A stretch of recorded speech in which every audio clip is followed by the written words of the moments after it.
नमस्कार, मैं हूं राजीव रंजन और आप देख रहे हैं जनादेश न्यूज। नालंदा जिले के सभी 7 विधानसभा सीटों पर हुए चुनाव में नालंदा में महागठबंधन साफ हो गया। एनडीए को सभी 7 सीटों पर प्रचंड वोटों से जीत मिली है। इन मुद्दों पर बातचीत करने के लिए हमारे साथ नालंदा जिला जनता दल यूनाइटेड के जिला प्रवक्ता डॉक्टर धनंजय कुमार देव हैं, क्योंकि जिस प्रकार से कहा जाता है कि बिहार के मुख्यमंत्री नीतीश कुमार का गृह जिला नालंदा उनका अभेद्य किला है, उनका गढ़ है। और इस बार विधानसभा के चुनाव में यह बात साबित हुई हो गया, क्योंकि एनडीए यहां 7 सीटों पर अपना कब्जा किया। बाकी ये बताएंगे कि आखिर जो लोग यहां इस मंसूबे को पाल करके आए थे कि इस बार नीतीश कुमार के गृह जिले नालंदा में भी उनके किला को ध्वस्त कर देंगे, क्या कुछ कहिएगा। सबसे पहले तो 7 सीट पर आप लोग जीते हैं, तो इस जीत का श्रेय किनको देते हैं? देखिए, ये जीत का श्रेय नालंदा की के महान जनता की जीत है। और नालंदा ही नहीं, पूरे बिहार की जनता को मैं कोटि कोटि बधाई और धन्यवाद देता हूं, उनका वंदन करता हूं, उनका अभिनंदन करता हूं कि आपने जो जनादेश दिया है माननीय मुख्यमंत्री, देश के लोकप्रिय नेता मुख्यमंत्री जी को, ये काबिले तारीफ है। और आजाद भारत में जो नीतीश कुमार जी ने न्याय के साथ विकास और सुशासन का मॉडल पेश किया, उस पे आपने मुहर लगाई, इसके लिए आपको हृदय की गहराइयों से आभार प्रकट करता हूं। नालंदा की बात पर आइए। हमने पहले भी कहा है, नालंदा जदयू का गढ़ रहा है।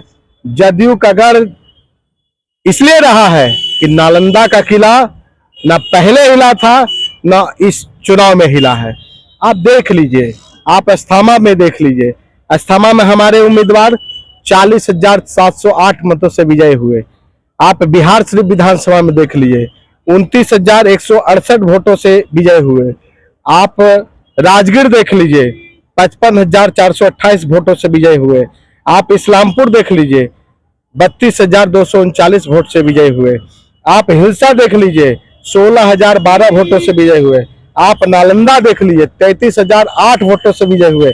आप हरनौत देख लीजिए, 38,335 वोटों से हमारे सभी प्रत्याशी नालंदा में विजयी हुए। 2020 और 2025 के चुनाव परिणाम में क्या कुछ अंतर आपको देखने को मिला?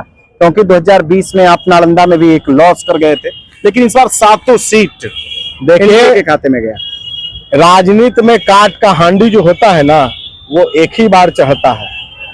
जो असत्य का सहारा लेके जनता में भ्रम का जाल फैला करके युवाओं को ठग करके इस्लामपुर में राज करने गए थे, उनका क्या हश्र हुआ, हमने आपको आंकड़ों के माध्यम से बताया है।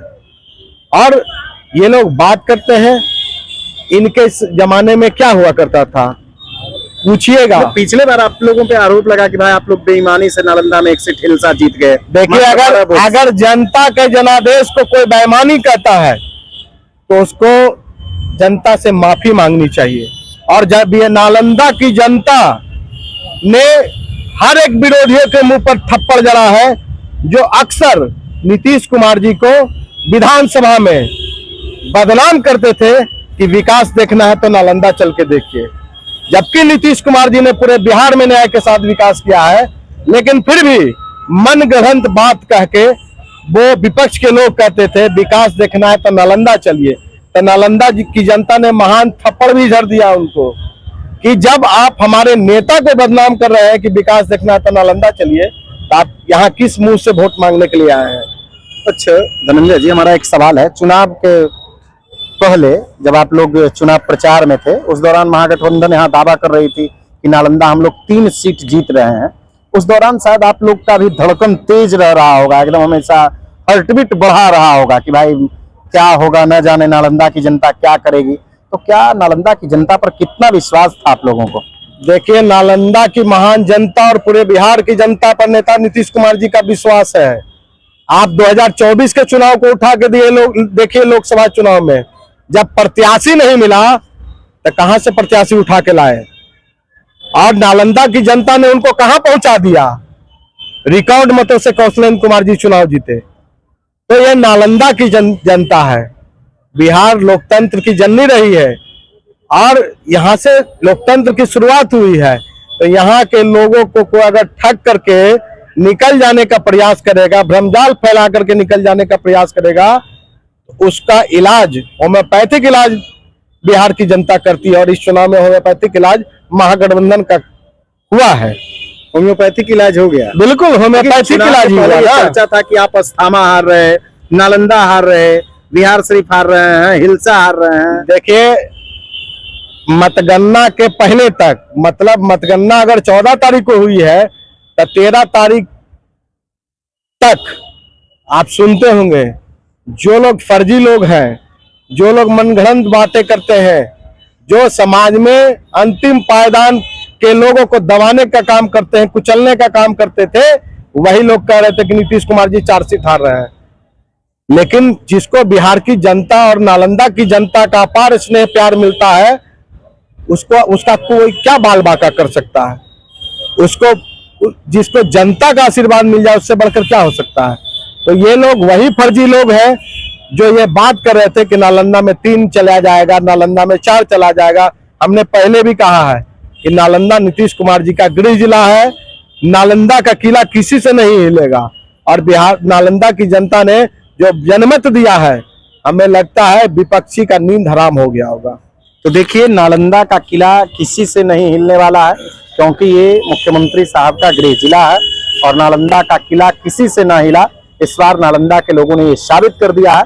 अब हमारा अंतिम सवाल होगा, क्योंकि चुनाव समाप्त होने के बाद तेजस्वी यादव ने कह दिया था कि भाई हम 18 तारीख को मुख्यमंत्री पद का शपथ लेंगे, तो आपके नेता नीतीश कुमार कब शपथ ले रहे हैं? हमारे नेता को जनता ने आशीर्वाद दिया है और संभवतः 18 या 19 नवंबर को शपथ ग्रहण समारोह होगा, जिसके साक्षी बिहार की जनता और देश की महान जनता इसकी साक्षी होगी। और सभी लोग उस शपथ ग्रहण में शामिल होंगे और सभी लोग को आमंत्रित भी करते हैं। देखिए, एक निमंत्रण जाएगा ना? बिल्कुल, हम लोग लोकतंत्र लोकलाज से चलता है और विपक्ष के भूमिका में तेजस्वी जी को जनमत भी नहीं आया है, फिर भी उनको नेता विरोधी दल हम लोग बनाएंगे और लोकतंत्र के नियमावलियों का पालन करेंगे। और उनको एक बात याद करना चाहिए, याद रखना भी चाहिए। वो क्या कह रहे थे? हमने युवाओं को रोजगार दिया। हम तो उस समय भी कहते थे कि 15 साल के जंगल राज में लालू जी कितने युवाओं को रोजगार दिए। जो लोग उनके मुख्यमंत्री काल में रोजगार मांगने जाते थे, उनको गेटे पर से गाली गलौज करके, पिटवा करके भगा देते थे। और नीतीश कुमार जी ने, हमने कहा है, 12 लाख युवाओं को रोजगार नौकरी दिए और 38 लाख से भी अधिक युवाओं को रोजगार से जोड़ने का काम किया है।